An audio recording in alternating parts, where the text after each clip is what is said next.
Greetings. Today we begin the third constituent element of worship, the second major area of the spiritual sacrifices of the believer priest. Again, I remind you we're taking the text from 1 Peter chapter 2, verses 5 through 9, where it teaches us we are a royal priesthood that is to offer up spiritual sacrifices unto God, which are acceptable and well-pleasing things to Him. Now, we concluded the last section on prayer by emphasizing, and cannot overemphasize, the fact that prayer is not the method whereby we arrange for God to do our will. And yet, in spite of that, the world in general and much of Christendom believes in what I call the genie concept of God, that He's just some relic we keep in the closet of our lives until we have a problem. Like we have a flat tire, we go take the spare out of the trunk. We go and pull God out of the closet like some statue of Buddha. We rub his belly, and like a magic genie, he has to appear and grant any three wishes we want. Well, that's not what prayer is. Prayer is not the method whereby we arrange for God to do our will. Prayer is the means whereby we appropriate grace to do God's will. And we talked about how God answers prayers directly with a yes, a denial with a no, a delay saying yes, but not now. And the most common prayer answer, I believe, is differently according to Romans 8:26 and 27, where the Spirit intercedes and we say, I need this, and God says, no, you don't need that, but instead He gives us what we really need.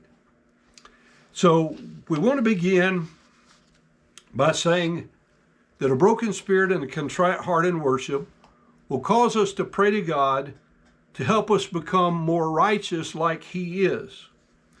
Meditation, which fuels proper worship, is necessary because man's greatest need is righteousness, to be right like God and to be right with God. Isaiah 64:6 teaches us that we're not capable of being righteous before God on our own. But we all are as an unclean thing, and all our righteousnesses, plural, are as filthy rags, and we do all fade as a leaf, and our iniquities like the wind have taken us away. The more I study God's Word, the more convinced I become that the only righteousness which pleases God is, 1, the imputed righteousness of Christ in salvation, and 2, the imparted righteousness of Christ in service. Therefore, only after we have properly meditated upon Him with thanksgiving, praise, and joy of the Lord, do we properly worship Him with broken spirits and contrite hearts, praying, not my will, but thine be done, thus producing the kind of righteousness which Paul told the Philippians about in chapter 3 and verse 9, when he says, not having my own righteousness, which is of the law, but that which is through the faith of Christ, the righteousness which is of God by faith. Let's examine the spiritual sacrifice of righteousness. 3 times in the Bible we find the phrase, the sacrifices of righteousness. In the 4th Psalm, verse 5, it says, offer the sacrifices of righteousness and put your trust in the Lord. Do the right thing and trust God. In the 51st Psalm, verse 19, then thou shalt be pleased with the sacrifices of righteousness. And I would have you note that verse 19 is 2 verses after Psalm 51:17, where it talked about the sacrifice of a broken spirit and a contrite heart.